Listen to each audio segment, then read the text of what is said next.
Allison, you're recording as well? I'm recording as well. So just one check. In what are you recording from the gallery view, Allison? No, I'm not. I'm recording from speaker view. Okay. I'll take care of it. Okay. I'll make sure mine is the way it should be. Okay. I will just record for backup. Yeah, great. Got it. I'm going to be using this behind me, so I've made the mistake of not making this big. And look, I have a whiteboard, and I covered up my whiteboard because there's too much glare. This is how much thought I put into this. Can you do this? And this is big paper. It took me a long time to make that. You were pressing cottonwood all morning long this morning. Last night at midnight. Just in terms of the view, I've made the mistake of doing it in the gallery. Good morning, everyone. So this talk is one of the series of talks that we've been giving with the Feldenkrais Training Academy, both to incoming students or people who are interested in taking the training, and to practitioners for several reasons. One, just quite blatantly, we're prospecting for students, and we want the Feldenkrais practitioner population to know what we're doing and to understand the kinds of different events that we're putting on in our endeavor to have a class of nuggets, a class of students who are really profoundly interested in taking the Feldenkrais method either into their own practice or practicing on their own as competent practitioners. And this program has three aspects to it, probably four or more, but one of the aspects that we're going to deal with here today is that throughout the training program, Allison will be a part of the training program and helping people from the beginning of the training to the end come to terms with their business plan. Candy Konina will be the director of learning, and so she'll see to it that the people have ongoing assessment in the way that they'll look at themselves relative to their own competences as they go through the training program. I'll be in charge of teaching the basic Feldenkrais modalities of the material. And then Roger Russell will be a part of the program in every segment as well, in giving his lectures and talks on Feldenkrais in the brain. So this program, we hope, is going to be a very, very well-rounded program to support people who want to go into the marketplace and with a sense of competence, and in a sense that they're going into the marketplace to really go into the marketplace in a way that they bring a new life to the Feldenkrais method in the marketplace. So, or a renewed life in some kind of way. So with that, I want to say thank you all for being here. It's a pleasure to have you come into our chat. And Allison, if you wouldn't, please turn. I'm going to turn the attention to you, Allison. So. Okay. Thank you. Thank you. Thank you, everyone. I want to start just really quickly by saying that I went through, the Guild sent out boxes of competence cards to trainers a little while ago. And each card has a different competence on it. And I didn't have time to look at it until a couple of days ago. And when I did, I thought what I would do is pull out all the ones that related to business training. And what was really interesting to me was, as I went through it, I was making two piles. And suddenly I began to realize that everything that we're doing in business training is in this box. Or everything that's in this box is in business training, and that everything that we're doing in business training is the Feldenkrais method. It's just applied to a different area of life. And so it was really interesting to me because I thought I was going to come up with, like a little stack of things that I could focus on. And instead, it's the whole box. So that's just a preamble to the way that I'm approaching business training. And I want to just give you, this is what we're doing today. We're doing what it takes to earn a living as a Feldenkrais practitioner. And the thing that this is about for me is one Venn diagram and one table that I'm going to share with you. And then at the end of that, I'm going to give a little bit of an idea of what typically happens in a training program, and I'm going to give you time, if you're a practitioner, to talk about what that was like for you. So we're going to start with a Venn diagram, and this Venn diagram is, what does it take to have a business as a person who touches people and makes a living doing the Feldenkrais method, okay? So the most important thing that you can be aware of in looking at a training program is that you have a modality, and we're going to just call that M, because I can't write that much and have it be clear. So this is your modality, and obviously you need a modality in order to do any kinds of hands-on work. In the training program, you're learning to be a Feldenkrais practitioner, and what you learn in the training is composed of lots and lots of different things that have to do with touching people. But your modality, as you begin to practice it, is about practice skills and experience. It's about confidence and self-knowledge. That's the competency part. And it's about intentional skill development, because over time, as you go on with this, so I'm just going to make some notes here. Practice skills, competence, and intentional development. So what does intentional skill development mean? It means that you don't randomly take a training program because somebody happens to be in town, but you think about what you need. Could be that you think about what you need with these cards, okay, with the competence document, so that you're assessing yourself and you are doing something that over time benefits you specifically and the clients that you serve. So in other words, if you have no intention of working with children, you don't go take a training about working with children. Okay, but what I've seen is that many practitioners do because they think they should know it. If that doesn't draw you, my thing is don't do it. So just so you know where I'm coming from. Now, the next piece of this that is really important, this is like, to me, if you can envision a train, looking at it from behind, this is the carriage of the train, okay? The train runs on something. One thing that the train runs on is business skills, okay? And it's not just skills, it's your whole business. So your business involves a plan. I know that's a bad word to some people. It's like, it is a 4-letter word. It starts with P, so maybe it's not quite as bad. It involves visibility, attraction, and enrollment. It looks like some kind of Middle Eastern country, but it's not. It's 3 things. You need to be visible, you need to attract clients, and you need to know how to enroll them. This is part of your business. The third thing that you have to have here is the nuts and bolts. Nuts and bolts are interesting because we tend, as practitioners, not to like them very much. They have to do with legalities, being compliant with whatever business laws are in effect in your community. These vary from state to state, but it also has to do with stuff like policies that you have about how your practice runs. So for example, if somebody cancels a lesson at the last minute or simply doesn't show up, what do? How do you deal with that? That's a business issue, and many practitioners don't take care of it. How they deal with it is like this: darn it, I can't believe she did that again. That makes me so mad. I really wish people would stop doing that. But there's an easy way to stop them from doing it if you attack your business skills, your business needs in a way that makes sense. So it also involves things like time management, scheduling, fees, your relationship to money, lots of stuff. We pay attention to all of this, right? This is like the stuff of our dreams. But without this, I know that's a joke, but without this, it doesn't happen. Now, hang on 1 second, I need a big green marker. So the third area, can you see these are the wheels on the track. This is what your practice runs on. So the third area is personal growth.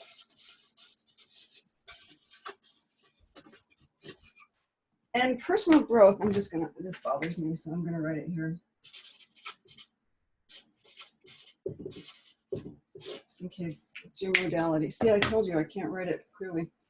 Personal growth is an area that you can't make this work without doing this.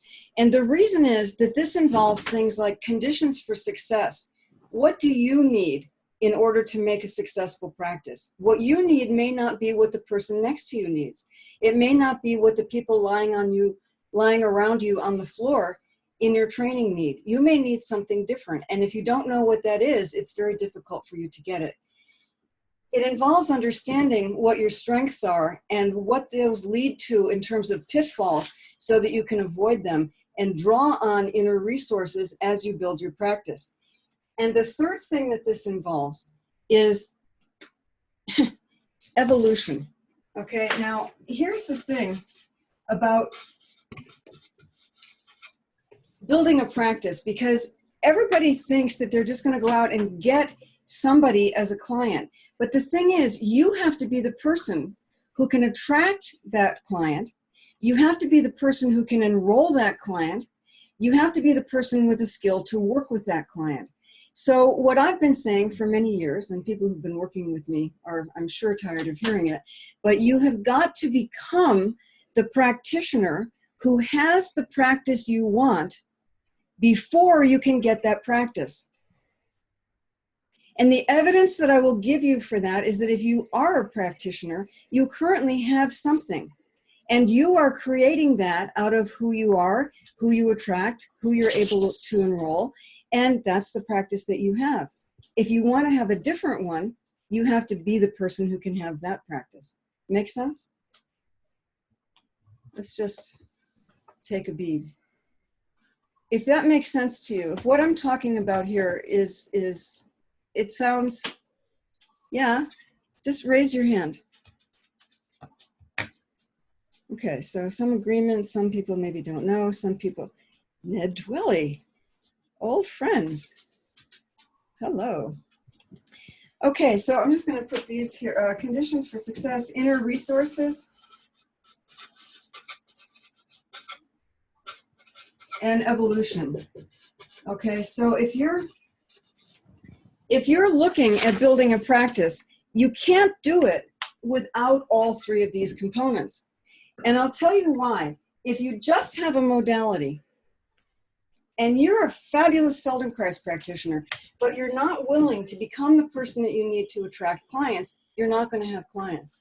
If you don't understand how much money you need to make in order to live, you can't structure your fees, and you don't know how to talk to people when they come, because everybody is somebody that you think you're going to work with, and if they can't pay you, you take the burden of making it possible for them to come anyway. If you only do the personal growth, obviously you don't have a modality. If you only do the business, you don't have anything but a business, and you could go open something online and it would be just fine. Okay? But let's look at a couple of other things. Suppose you have a modality and a business, and you fall into this area here. If you're here, what happens is that you have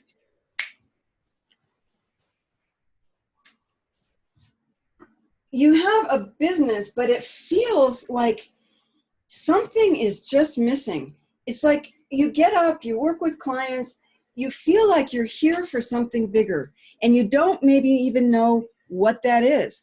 But what you know is that what you're doing every day, somehow it's like a lot, and you're making enough money to live, and you're tired at the end of the day, but something just feels off about your practice. Okay? And this is really a problem a lot of times, because if you feel like there's something bigger there, you may feel like, well, man, you know, I want to go after this particular thing, but if I do that, I don't know if I can make it profitable. I don't know if I can continue to earn a living. I don't know if people are going to actually take an offer to commit to working with me if I charge what I need to charge in order to earn a living. Okay, so something is off because you don't have this piece. Okay, if you have this piece and this piece, but you don't have the business, what happens is that you have an alignment between your life purpose and the skills that you have and your Feldenkrais practice, but you can't pay your bills. Everything when you're working with clients feels great, but something, it's like, oh, there just aren't enough clients. And when people come, it's so much work to convince them. You just can't figure out how to get them to keep coming so that they'll get the help that they need, that you know you can give them if they'd only just commit. And it's because you're lacking something over here.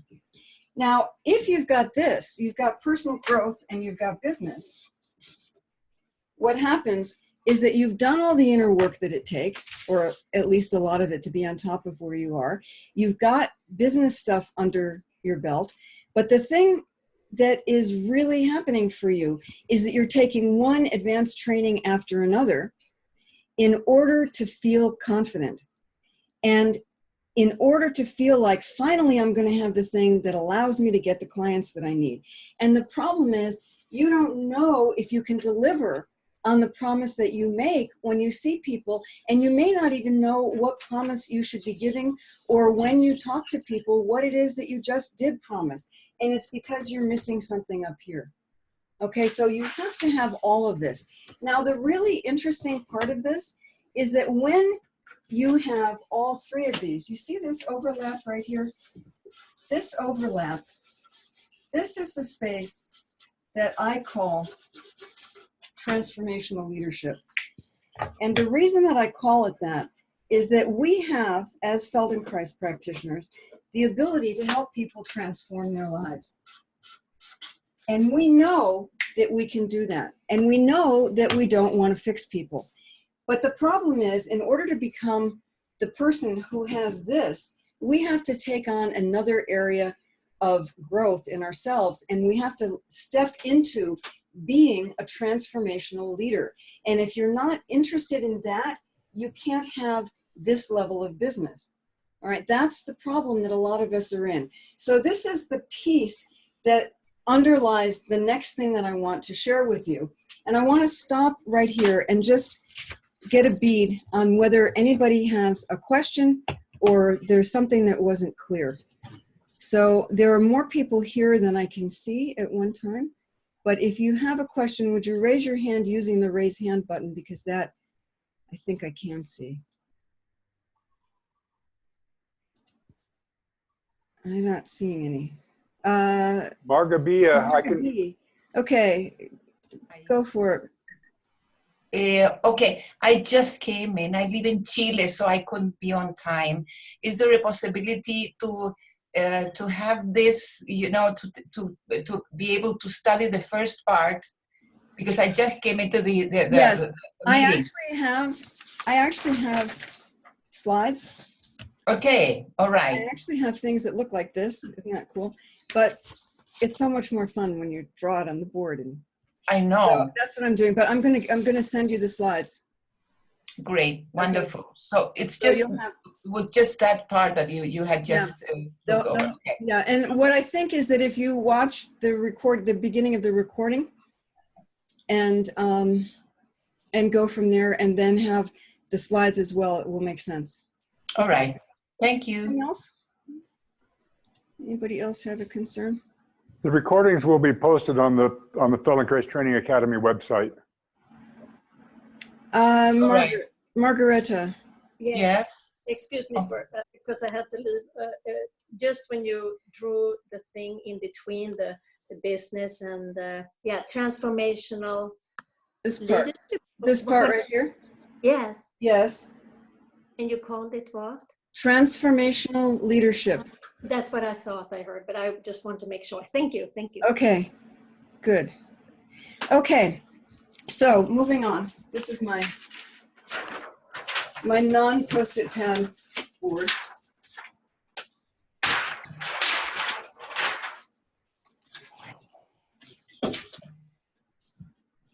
And my door that receives things. So now, this is exciting, this next part, because this, and I have to tell you where this came from. I redid my website in the last year, and the person that I was working with is a fabulous website designer. But at one point she said to me, I'm having a lot of trouble figuring out how to design your website because I don't understand what you do. Right. And I had a big,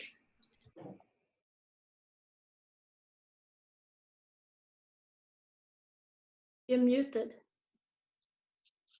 Oh, you're muted. Can't hear you.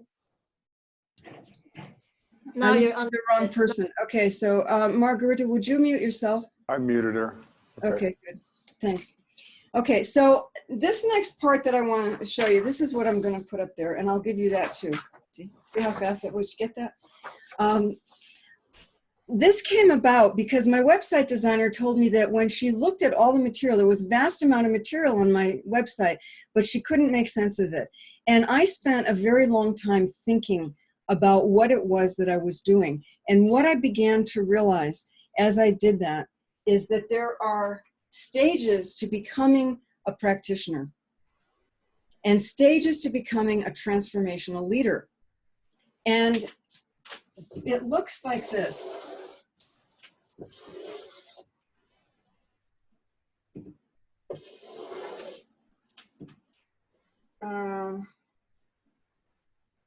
No, it doesn't. Sorry. This is why I put extra paper on the board.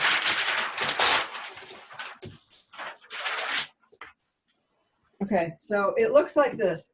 We've got 3 things that we're doing, okay? These are the 3 things that were just in the Venn diagram. We've got modality, we've got business, and we've got personal growth, okay? And we've got 3 stages of building a practice. The first one is at the beginning. I call it build.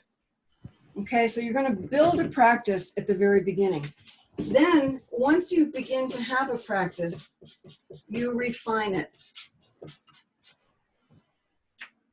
The third stage is transform.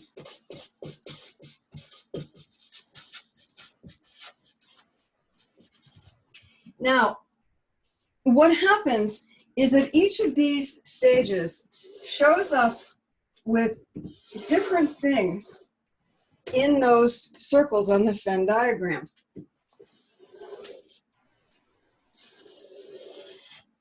And what happens in the first stage when you just graduate from a training program is that you are, let's just give me some parameters. What you're doing here is embedding the learning.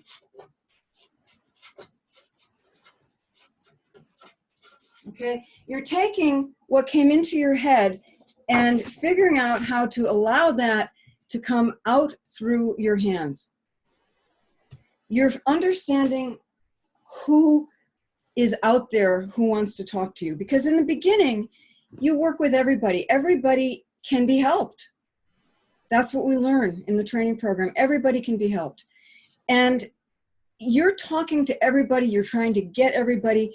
And the question that you're asking, because every one of these has an underlying thing that's going on here, what you're asking is, how do I help?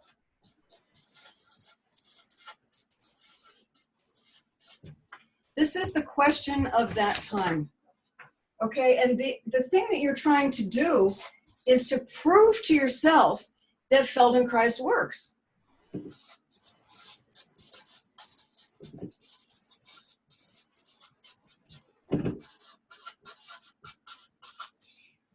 And this is the part that's really interesting, because we know that it works. What we don't know is that it works when I do it. Okay, that's the thing. It's like you've seen it work in the training program. What you're not sure of is that when you do it, it's going to have an impact. So that's what's going on here. You're trying to prove that the work works when you do it. The kind of thing, I'm just going to get a stool.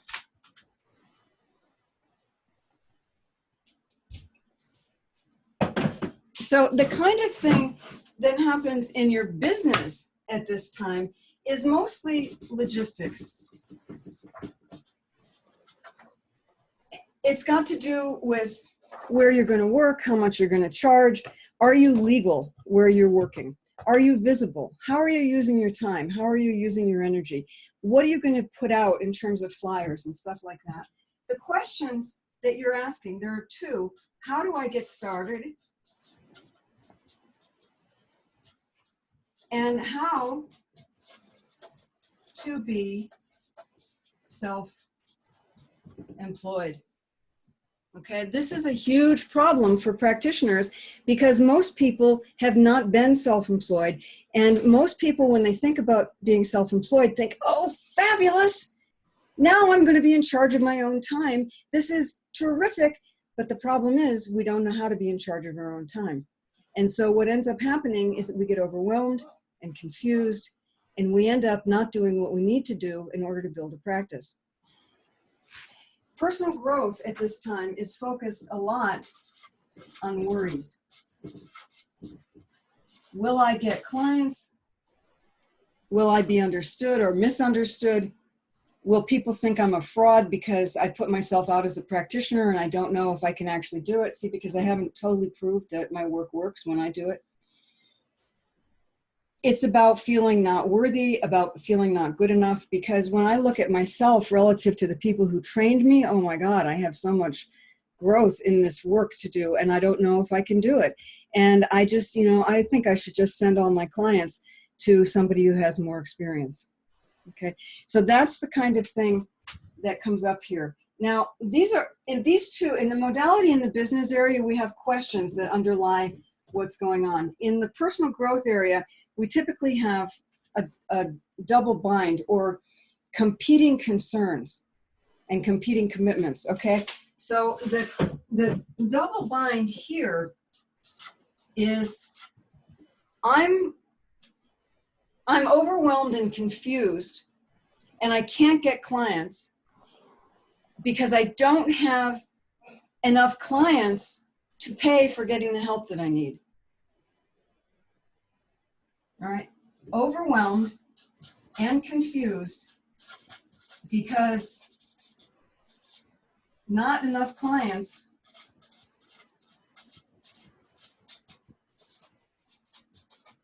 to pay for help.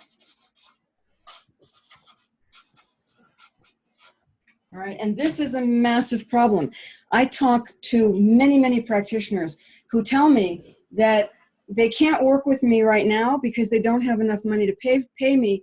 What they know they need is help getting clients. And what they tell me is they will work with me when they have more clients. This is a two times four-letter word, bad word that Moshe used to talk about when we run around in the brain like this. This is not an easy place to be, but this is what happens in the build stage, okay?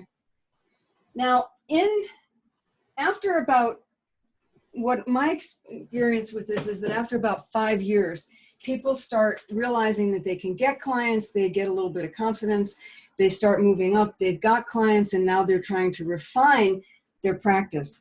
When you're trying to refine your practice, what you're doing is you're identifying the people, I call them ideal clients.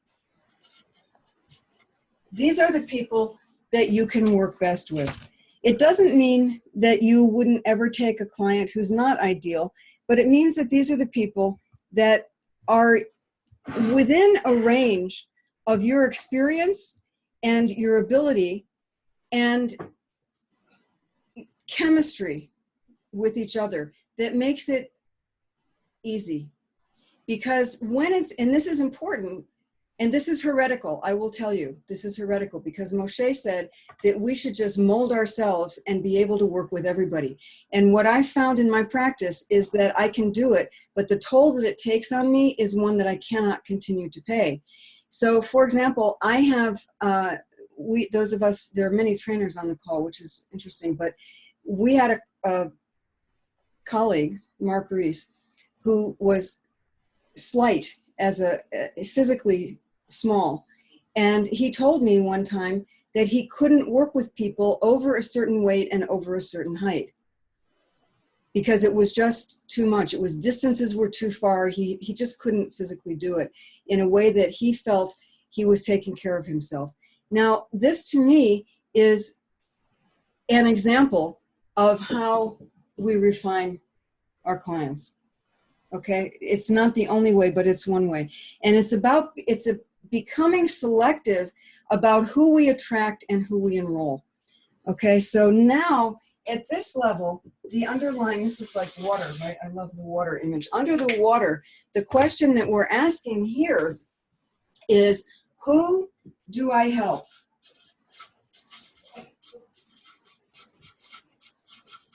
The most. And we're asking about what we need to do in the future. Okay, so what training do I need?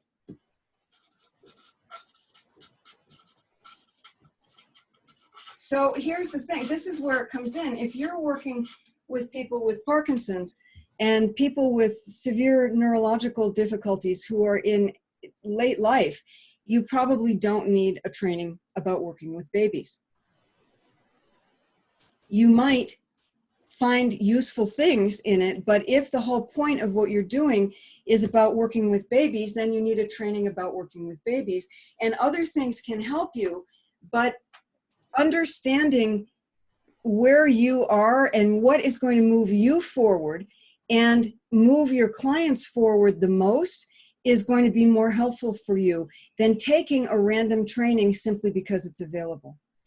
One of the things that is really difficult at this stage is that if you're not really at the point of having enough clients, you can take a training, but you don't have enough clients to embed the learning.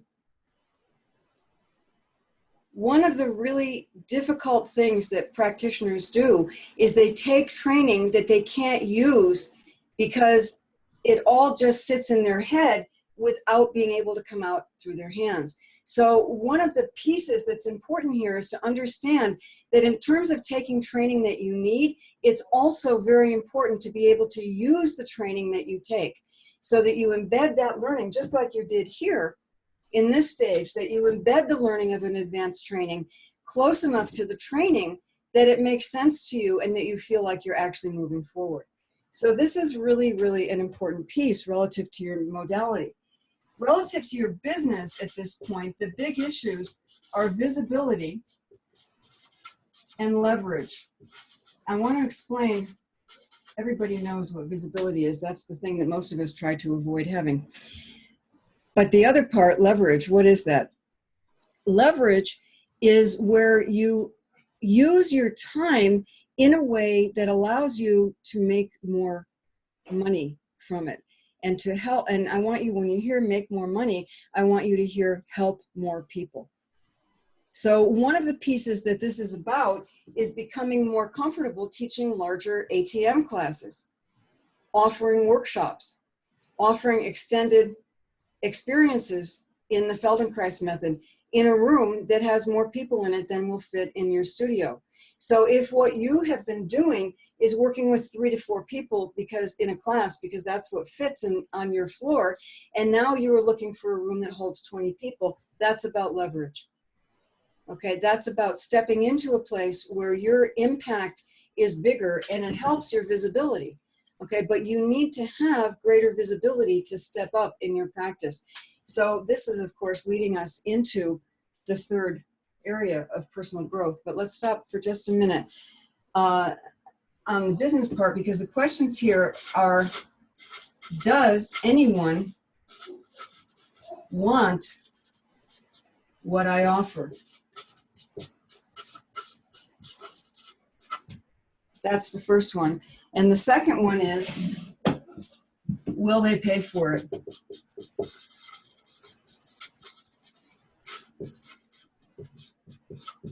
Because this is one of the places where you might also be raising your fees, and there's a tremendous fear that most practitioners have around raising their fees. Oh man, I could raise my fees, but I'll lose all my current clients. All right, so these are really underlying things that pull us down. This is the undertow, okay? It's the undertow. This floats on the water, and this is the undertow. In terms of personal growth, the thing that we're looking at here is inner voices.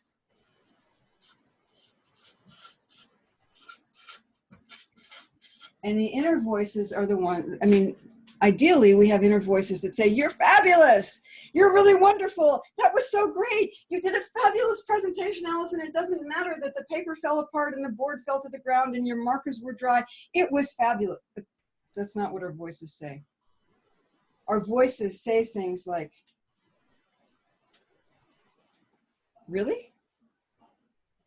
You're going to charge that much?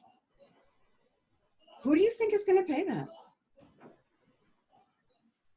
Really? You think you can teach 20 people in a room? You must be out of your mind. Okay, that's the kind of things these voices say. And specifically about this, they say things like, it's not safe to be seen. It's not safe to be seen that way. What way? As the practitioner in your community who has 20 people in a class or 40.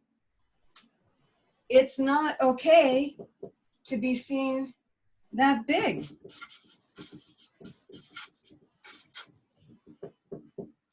And if your board does fall to the ground and your toe is broken and you cry, it's not okay to be seen that vulnerable. Okay, it's not okay to be seen as the person you are. So that is what is going on in the personal growth area. And it's not only that, but inner voices play a big, big part here. And the double bind here is, I'm making a living, but I'm not satisfied.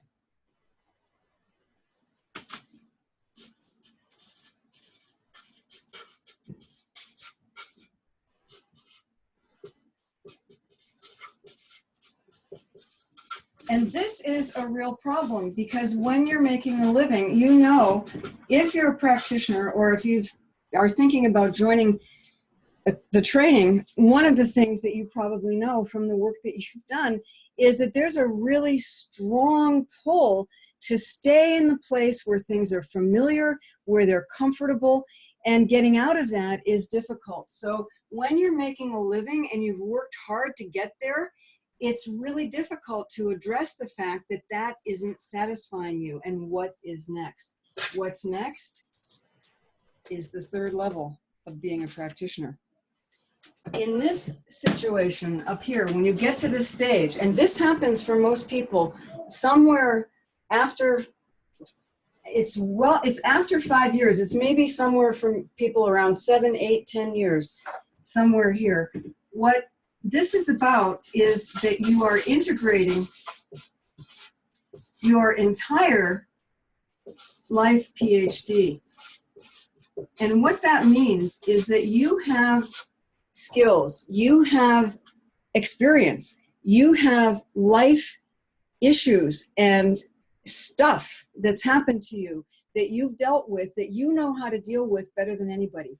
And when you bring that into your practice and use that to help the people that you're here to serve, something shifts on a very fundamental level in your life and in your practice. And this, the question that's being asked here is, how does my work fit with why I am here and everything I've learned?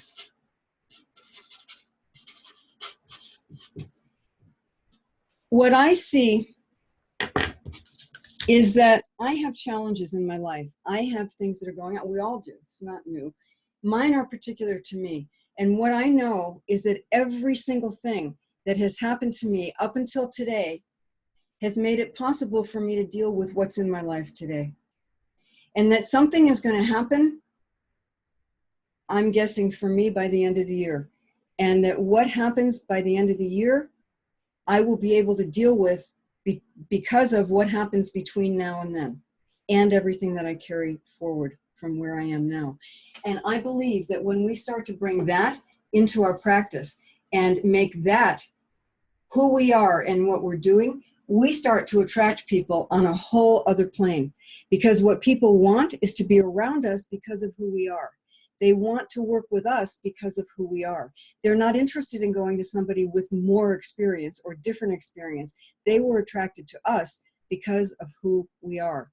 And they understand, because of the way we present ourselves and show up in the world as the best living example of who we are and what we do, that we're right for them. So this is why this takes a leap at this point.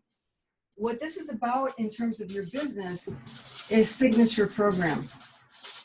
And you probably think, if you're an old hand at this, and if you're a trainer, you may think that you don't have a signature program, but I know that you do, because this has to do with what you teach that other people don't teach, the way that you present it, the people that you give it to that come in the first place. It has to do with exactly what you are here to elucidate for people that other people can't. And I will tell you that,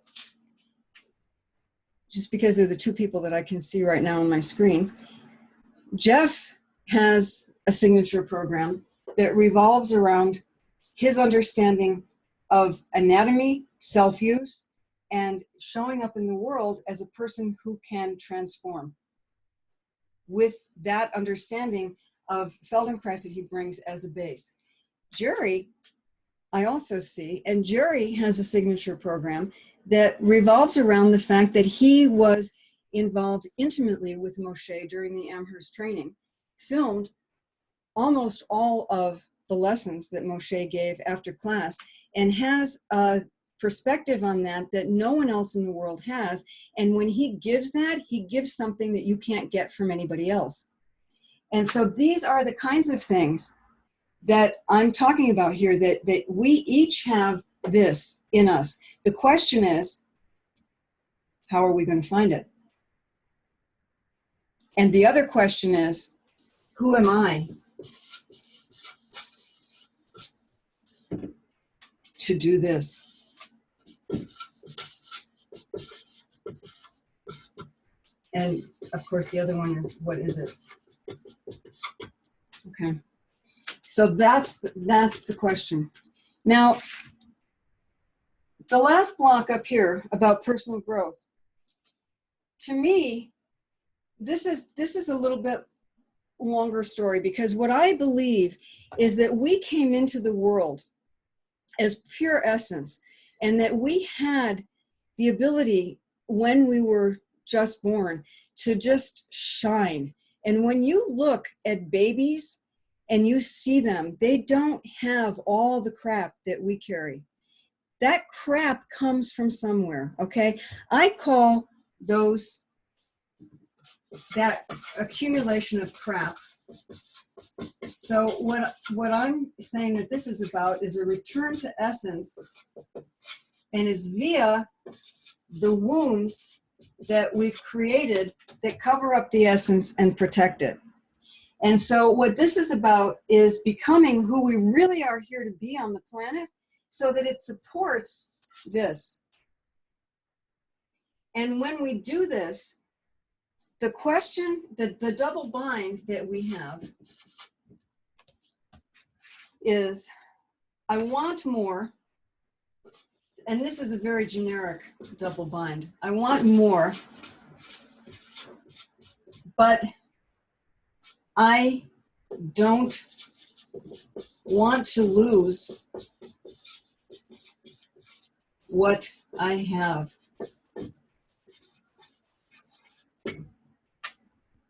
And this is a big, big problem, because what we believe is that, for example, if we become, even in this area or this area, competent at getting clients and working with people, but we know that we need more. We know we need something because we don't have enough clients. We don't have enough people coming. We don't have enough people interested. As the mission gets bigger, right? Like, I want to serve more people. I want leverage. I want to put myself out in the world.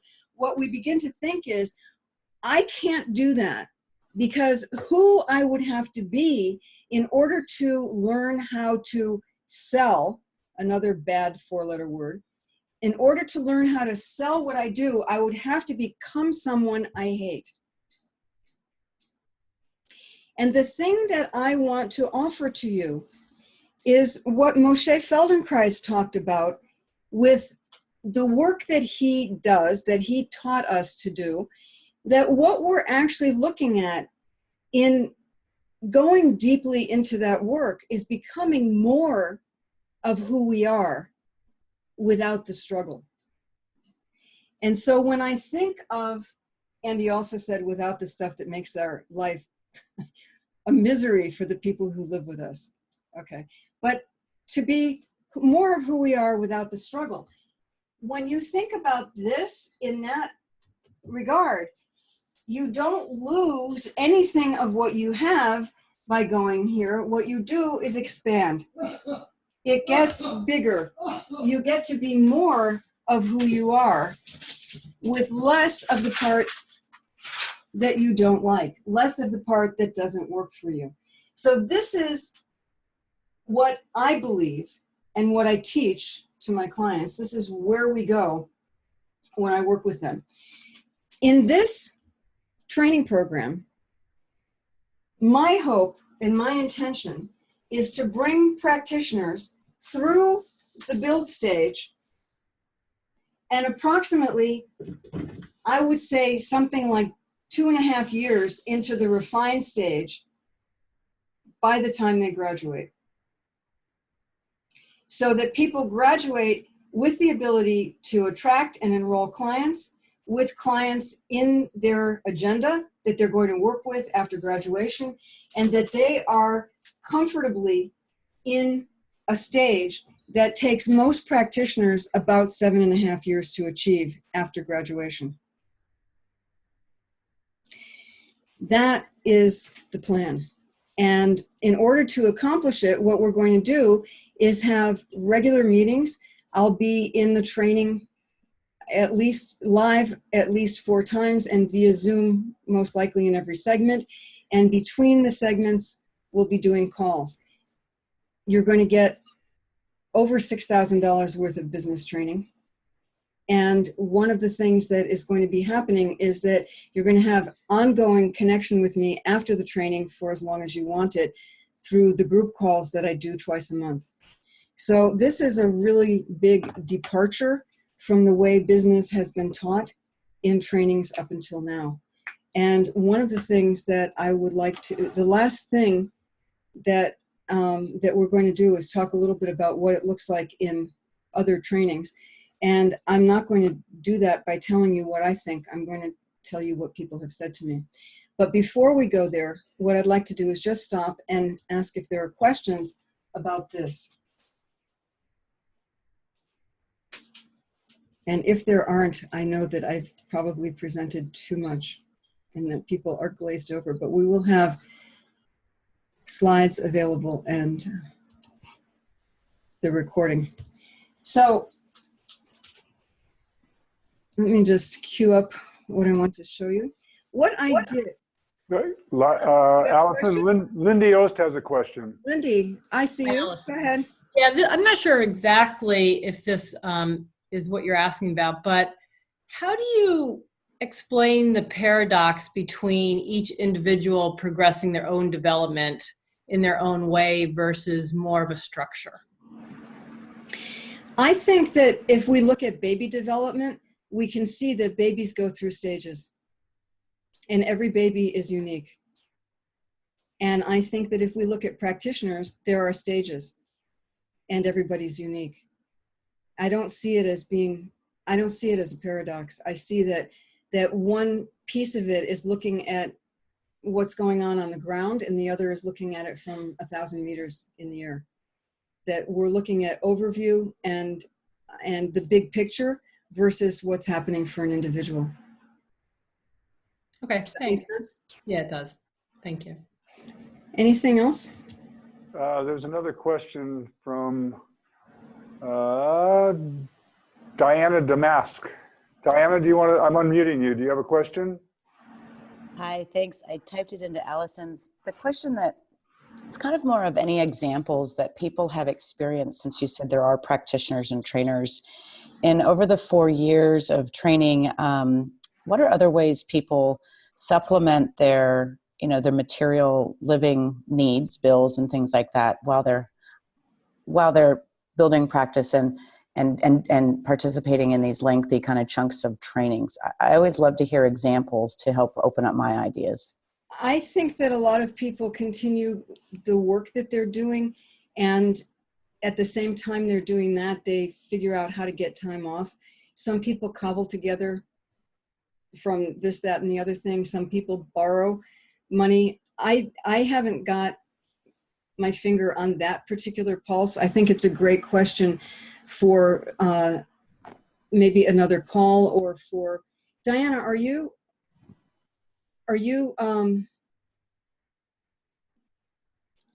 You're not a practitioner. You're thinking about taking the training? Correct. Christy Cutler is the Feldenkrais practitioner that I came across and have been doing some ATM work with. And she invited me to attend this meeting. And yes, and in fact, I left a message. Yeah. So yeah, I got it. I just haven't gotten back to you. Hi. Hi. You're busy. I'm busy. And I'm also not sure what to say to you. So that's why I haven't called. Just to let you know. Diana's actually in Grass Valley right now, just to out you a little bit and out me. And she left a message on my machine a few days ago about doing ATM, and I'm not offering any right now. So I'm trying to think of what to say to you. So this is the thing that I would say, Diana, if you're concerned about doing the training and wondering where the money would come from, this is a kind of call that I have with people who are in that position. I'm doing that for Jeff's training. So if you're considering taking Jeff's training, I would have a call with you about it. I see it more as an individual thing than and I understand that your question is about giving you ideas, but I don't know.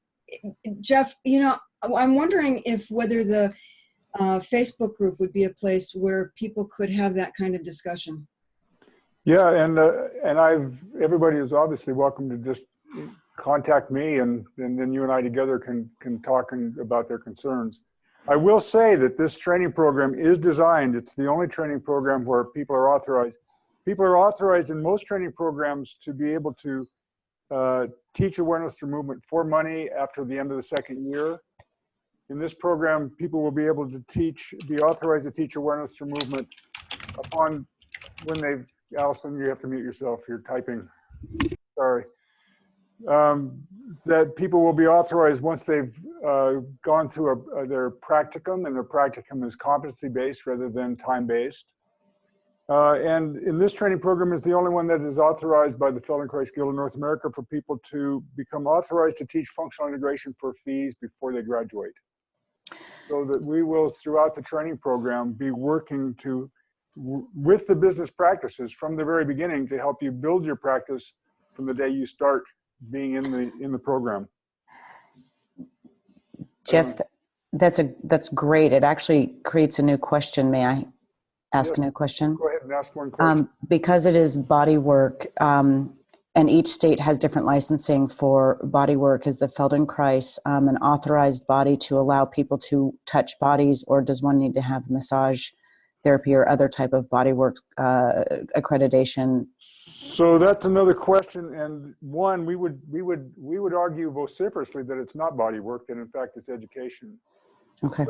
And we've been able to keep the Feldenkrais Guild at this point in time has agreements with the Department of Health of 26 different states that if you're a certified member of the Feldenkrais Guild or authorized by the Feldenkrais Guild to work, that you will not have to be a licensed massage therapist or have any licensure in any of the health-related fields. So it depends on which state you're in as to where the authorization is. As long as you're not in Texas and Florida, there's a good chance that you'll be able to work without having a license. Wonderful, and thank you. So Feldenkrais is partnered with the Department of Health Sciences and Services. Okay, wonderful. Thank you. Each Department of Health in each state has separate agreements with the Feldenkrais Guild. Gotcha. Thank you so much. Sure. Allison, please. Anything else coming up from this or from my Venn diagram? Before I want to, so here's the other. Anything coming up from this before? So this diagram and this table, it's a lot of information. I will send the slides or make them available. But does anybody feel like this is, wow, this is like a lot of stuff, but it's not doable? Or, gosh, seems real theoretical. Am I going to be able to make it happen?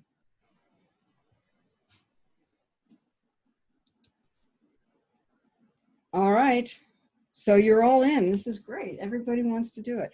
So, or thinks they can. This is AbFab. So what I want to do now is I want to just move into a little bit of what is different between this training and this business model, this business plan for the training, and what happens in other trainings. And what I want to tell you about that is that I did not make any of this up, what I'm going to show you. I didn't decide from a place of all-knowing what actually happens.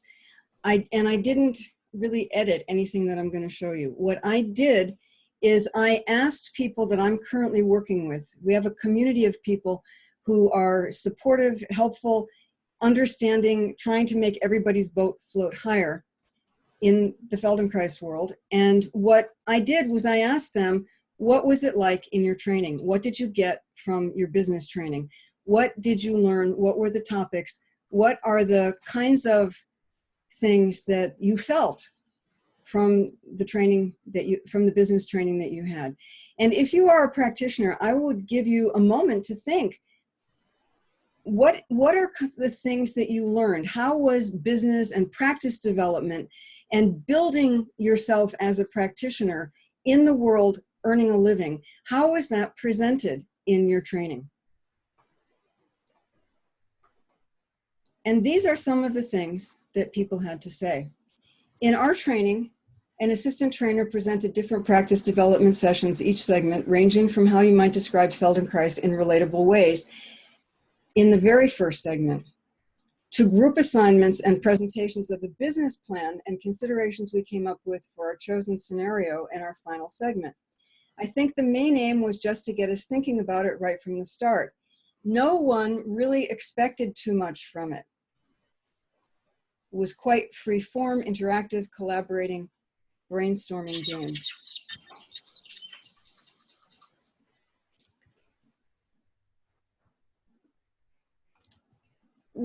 This is another person. We just had a marketing presentation by an experienced practitioner at one of the segments in the 4th year.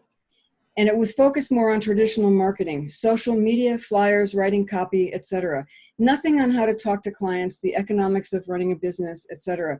It was not even a whole segment, as it was sandwiched between ATM and FI practice. I can't remember really, but I think we had an optional after-hours talk about running a business with local practitioners. The one leading it, the person leading it, was a full-time practitioner who was successful. The idea of it being optional was that not everyone wanted to have a practice. So this is a big difference with this training, because everyone taking this training wants to have a practice. That's what is sitting behind it in the thinking of everybody on the team, is that we are building practitioners. And here's the thing that is important to me about this. I believe that what is going on in the Feldenkrais world right now is that we all wish that somebody would do fabulous advertising that would drop people at our door. And what I know about this is that if you haven't done, well, here, if you haven't done, sorry, it's the downfall of paper. If you haven't done this, people being dropped at your door isn't going to help you, because you don't know how to enroll them. You don't know how to set your fees. You don't know how to plan your time. You don't even know, and say this from experience of working with people, you don't even know when you're available. So it looks like this. Well, you know, I could see you on Tuesday at, oh, wait a minute. I can't do that time. I have a dentist appointment. Well, how about Wednesday? Oh no, Wednesday morning I'm in my son's school. Thursday afternoon, and it goes on like that because you don't know when you're working. And this is hugely difficult.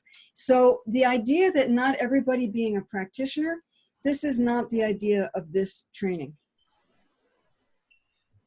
And that sets many things in motion, some of which will come up in other slides here. So the next one, there was nothing much about business practices, business development, or marketing in our 4 years. These are different people talking. In a second training that I attended, I suggested the possibility of talking about practice building. The educational director said there was no official time available, but encouraged me to invite interested students to a lunchtime discussion that I would arrange and I could announce during official class time. We did that once or twice. In my training, there was no business training. We were told in year 2 to go find a room and start teaching. On the day of graduation, we took about 30 to 45 minutes to gather in a circle and ask business questions. In general, I was unimpressed by the professional preparation I was given. It stopped far short of feeling like I was supported in launching a new business. Discussions also suffered from the participation of many classmates who were miles behind where I was at in terms of thinking about building a career as a practitioner. This is a problem in a training program, I believe, where you've got a few people who want to be practitioners and most people are there for the experience or don't know, or they'll figure it out later. When that happens, the questions that come up that relate to all of this don't get answered adequately. And I have heard this time and again from practitioners that I've worked with, that they really wanted a practice, but when they asked questions about that, it was diverted because it wasn't interesting to most of the people in the room. Even when the questions had to do with doing what they were told to do between segments. So, for example, I found people to practice with. I had questions that came from practicing.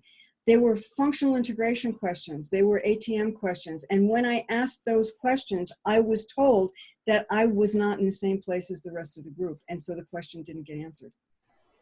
This is a real problem, I think, in the way that we're training people. And this is what I'm excited about with this training, because that's not where this training is going. This, I think, has got to be my favorite. The only pointer on practice building I remember from my training was in the 4th year, working on how to describe the Feldenkrais method to the public, which no one could do clearly, including the trainer leading the session. I recall doing that just once. So I think that what I've laid out here, even getting not all the way through, but halfway through this stage of development as a practitioner, this is a major departure.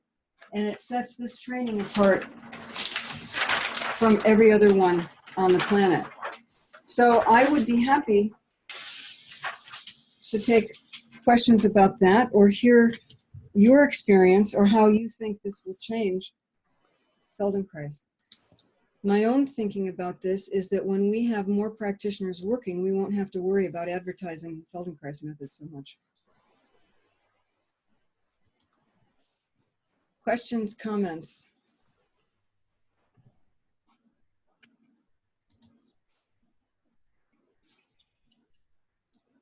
Jeff and Allison, this is Lindy again. I have a question regarding, I'm a practitioner, so I have experience in trainings and advanced trainings.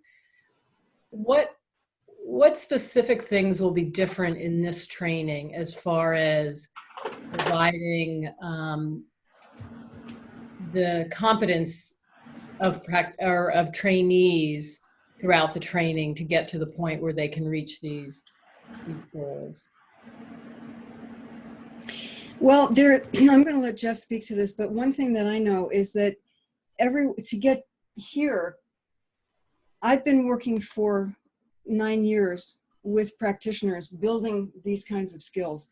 And I have a pretty large body of work that has to do with making this happen. I've got specific programs that you can work your way through, and which we will work our way through in the course of the training.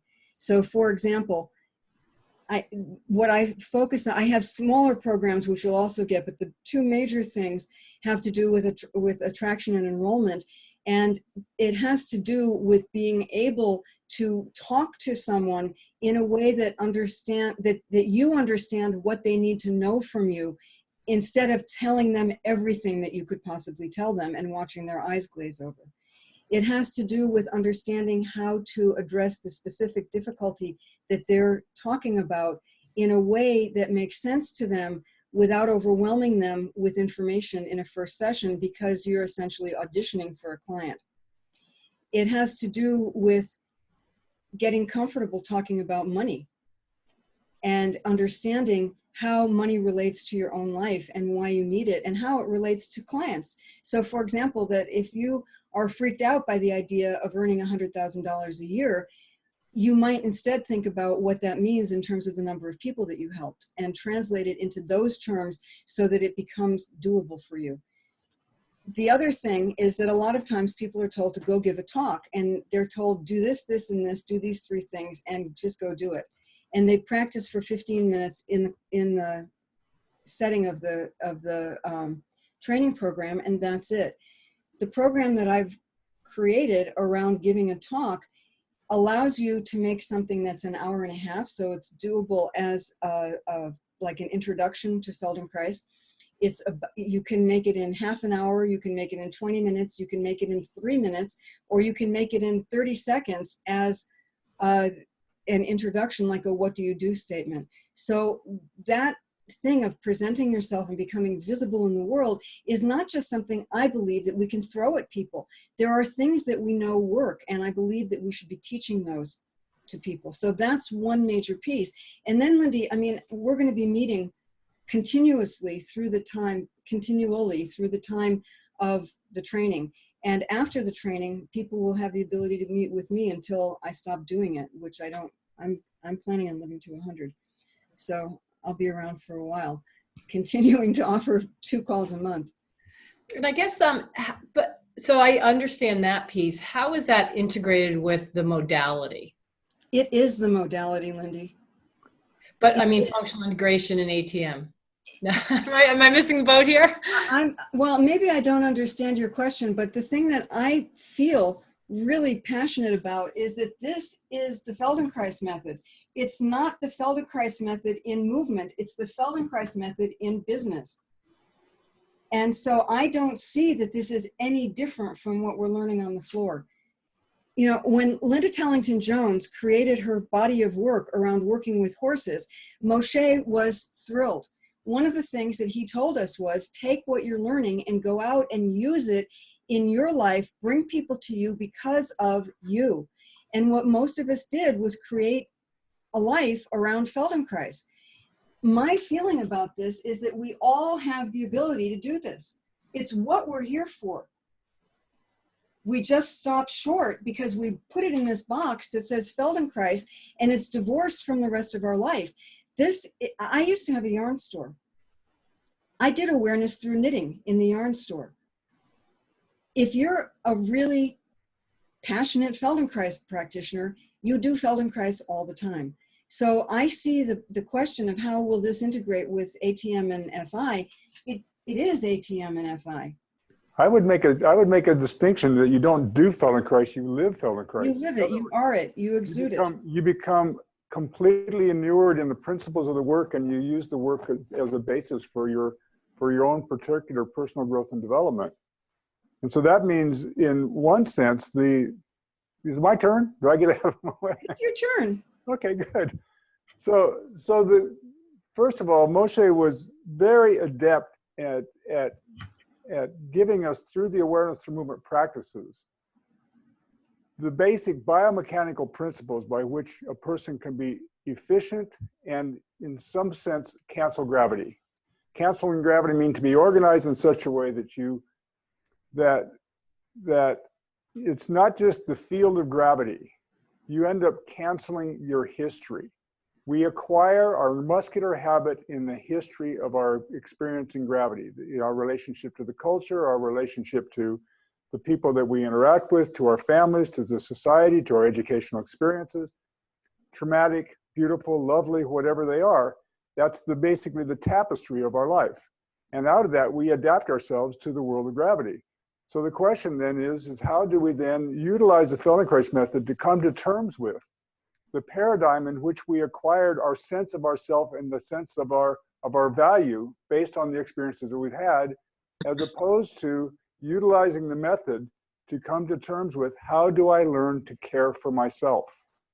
And once I go through this process, this major paradigm shift that Moshe points to so elegantly in Amherst, and he has such a problem in the training process to get people to understand that he's not teaching from the academic place that most people are used to asking questions, so that they'll have something in hand in order to produce something that will give them a sense of meaning. So we have to go through the process. We have to go through the process of finding a significant way of internally practicing our own development. And we utilize what happens on the floor, and we begin to utilize that in practice. How do we sit at the table, and how do we interact with the person? From becoming the environment in which we interact with the person. And so from the very beginning, like in the second segment, people will have tables, and we will begin to practice sitting at the table. And I am not the people have asked me, so what about the long-term quiet time that people need to be in the awareness through movement process? Of course, we'll have the deep, quiet lessons in the awareness through movement process. The lessons will be there every day, but we're going to learn how to dynamically understand what principles are alive in those lessons, and how do we bring them from the state-specific place of being on the floor into the ability to interact with people and to interact with ourselves in the field of gravity. So the training process has this kind of intensity around it with regards to finding my own ability to live the principles of the work and to take the time and look and examine what the principles are. The second thing is that from our point of view, the training, another thing for sure is that we will have ongoing mentoring. Every 2 weeks, people will be in a mentoring class, so that these questions with assignments, with homework, with things for them to practice and to videotape, and for them to begin to sit and watch and think and put into their own terms, through which they'll be able to then, with working with Candy, have a chance to continue to evaluate. Allison showed you the box of cards that are the competency cards. That document has within it incredible material for a person to self-examine with. Not as a set of rules, but as a compass, as a guide as to what the possibilities are.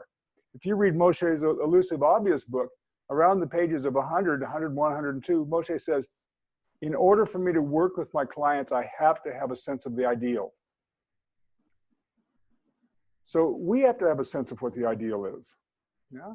What is the ideal for ourselves? How do we become the environment in which the generous nature of our own character, our own being, our own way of being in life can be expressed in such a way that it's not inhibited by the historic muscular habits that interfere with our comfort and the way that we maintain the comfort. So we have to practice. And the whole process of the training has to be about being in that practice. So I don't know. I hope that was a little bit of an answer. It was great. Thank you both. Thank you. Yeah. Jeff, I have another piece that I want to say here quickly about what I see the purpose of doing this kind of work on business development and practice development in your training is. And that is that I think that it's wonderful if people take a training and they do it for themselves and they just want it for themselves. And if they're clear about that, then everything is great. But a lot of people take a training thinking that it has something to do with their life purpose, and that it has to do with what they're on the planet for, to help people, to serve people, to make the world a better place, to change people, to transform the world. And what I know is that it's impossible to do that without business. skills. You can call them whatever you want, but you can't do it without those skills because you don't show up as a person who can meet the task. And what I really want to do in this training is show people and show them with the evidence that they're already doing it, that they don't have to be afraid of business. No matter what their life history was, they can cancel that gravity that's pulling them down about what business means to them and create a business that is sacred, that supports their purpose, that supports what they're here for on the planet, that they aren't going to be able to do if they don't step into that, because it's ultimately this level where you return to who you are and who you came here to be and make that as big as it needs to be to get the job done. And I think that if we can do that in this training, we will graduate an entire class of people who go out and start changing the world and have actually just do it as a continuation of what they were doing during the training. But they will be doing it from the time that they graduate. There's somebody on this call who was working with me when he was in his training, and at the time that he graduated, on graduation day, he already had 16 lessons booked for the month after graduation. And I'll tell you from my heart, it grieves me to tell you that I have worked with a lot of practitioners who 5 years out don't have 16 people booked in a month. And so I feel like it's time to change this. If we believe that Feldenkrais is a transformational process, we need to step up to the plate and we need to do this, because if we don't, it's not going to happen. And whining about it isn't going to get us there. Or if you're in the UK, whinging. So that's it. And I hope to see you all somewhere in the Feldenverse, if not on the FTA floor, because you aren't yet, because if you're already a practitioner, you probably aren't going to be on that floor. Although But you're welcome and invited to be on the floor. And part of the model of the training is that practitioners, like an Aikido class, practitioners are welcome to be on the floor and with the students and participating in all of the activities as what takes place with the students. So there's not going to be a separation between practitioner and student. The thing is to have everybody ennobled and engaged in a way that helps everyone improve.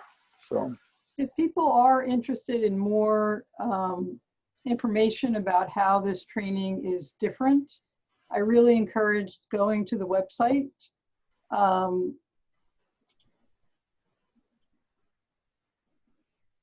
There's a lot of information here, both about how it's different and also a pretty detailed description of our curriculum. Just a lot of good information, including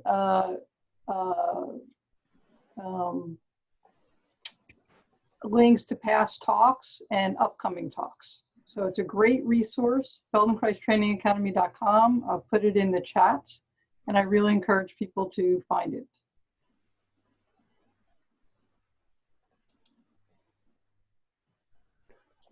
welcome. Thank you, Allison, for being with us.